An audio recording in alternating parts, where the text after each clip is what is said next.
It's peak season at the IRS during one of the most challenging labor markets in recent memory.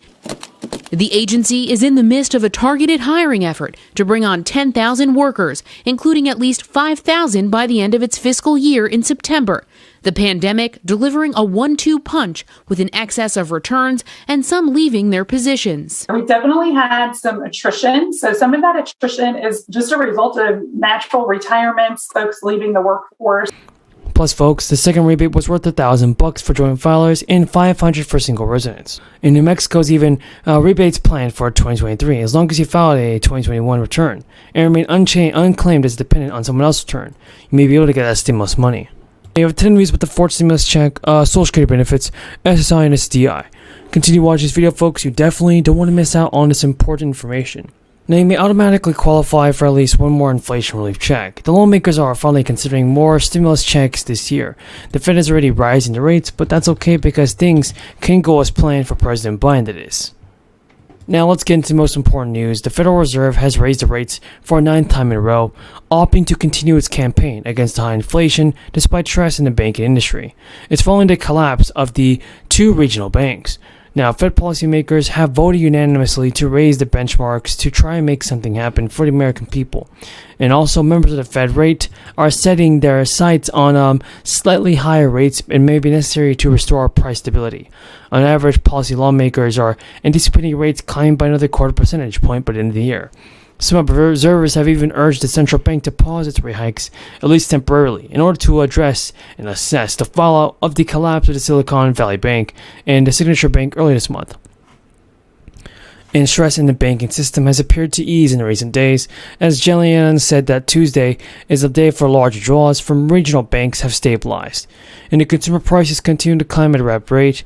Annual inflation in February was 6%, down 6% from 9%, and now they're still well above the Fed's 2% target rate. But the Fed is also facing scrutiny over oversight for the two failed banks. Fed supervisors reportedly identified problems with Silicon Valley's bank risk management practices years ago, but the problem was not corrected and the California lender had to be taken over from the government. There's also an update on inflation relief payments because the Alabama governor has just proposed a one-time tax rebate of $400 for individuals and $800 for married couples.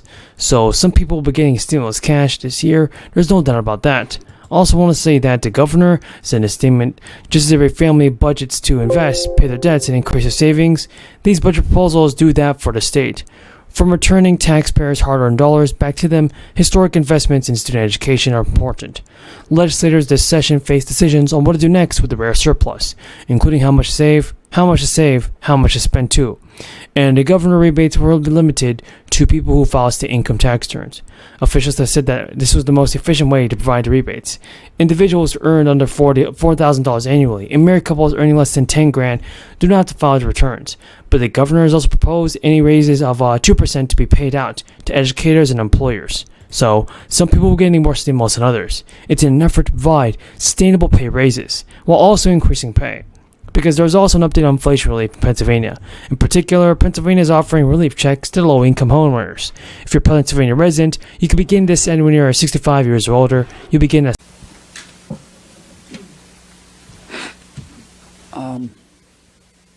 Someone showed me a Facebook post yesterday, and the poster commented, my neighbor is so excited. He just filled up his gas tank for $28. The bad news is it was his lawnmower. And I think that kind of reflects the sentiments in America today. Not just gasoline prices, but inflation.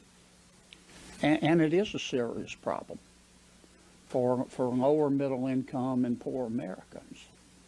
For upper middle income and Payments will range from $200 to about $1,000. It is very simple to figure out how much money you're going to get by using the state's payment calculator. Some 800,000 stimulus checks are being mailed today to qualifying California residents. Maybe you're one of them. The Golden State 2 stimulus payments started going out last week. The state says some $563 million in relief checks will be mailed by December 17th. The checks total anywhere from $600 to $1,100. Another 3,000 payments will be direct deposits. This money comes. So big news for Social Security and SSI and SSDI, as well as VA beneficiaries in 50 states across the country. Every state in the country can receive stimulus checks very soon. Two factors decide this, and it goes for retirees who rely on Social Security benefits for income. So the size of Medicare Part B premiums and taxes on benefits may offset just how much bigger these monthly checks will be in 2023. The good news is that the standard monthly premium for Medicare Part B, which covers outpatient and medical coverage, is set to go down by 3% next year to $164 from the current rate of $170. Because those premiums are typically deducted directly from benefit checks, a lower rate will bump it possible for more beneficiaries to see the bump from the COLA, or cost of living adjustment. However, the higher COLA could prompt some beneficiaries to get bumped into a higher tax bracket. Economists say that the record high COLA is great for retirees as they grapple with higher food prices on everything from rent to food to gas. One economist told CNBC that while they're excited to see the increase coming, they're not really envisioning what the impact can be from a tax standpoint. Social Security benefits are also taxed on a formula known as combined or provisional income. It's calculated by taking your adjusted gross income and adding that non-taxable interest and half your Social Security benefits on it. Taxes on Social Security benefits apply to single taxpayers starting with $25,000 and go up to $32,000 for married couples. And for individuals more than $34,000 with combined income, they get taxed up to 85% of their benefits. And because of these thresholds are not adjusted for wage growth or inflation, over time that has pushed more Social Security beneficiaries to pay taxes on their benefits.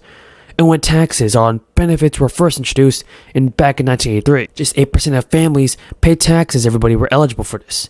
And in 2021, that has climbed to an estimated 50% of American households. So there may be a room for some beneficiaries to increase their retirement withdrawals while still not incurring a tax liability on their benefit. According to CNBC News, a married couple who are both 65 with $35,000 in benefits may pay up to $23,000 in taxes. So early in the crisis, families had more cash on hand as they cut their spending on things like dining out, and as the federal government rolled out stimulus checks. This did help pay off credit card debt. An economist told CBS News that they have had extra savings. They had government stimulus money, but as inflation has gotten worse, that is really reversed. And we're starting to see people charging more on their credit cards and are more money than usual. So many Americans are firing up their credit cards, to maintain their standard of living as inflation, which is far outpaced wage growth, saps their purchasing power. Meanwhile, interest rates on plastic are surging, raising the cost of that debt. Inflation is also continuing to increase, and also the consumer prices jumped 8%. And as the second quarter, Americans owed about $900 billion in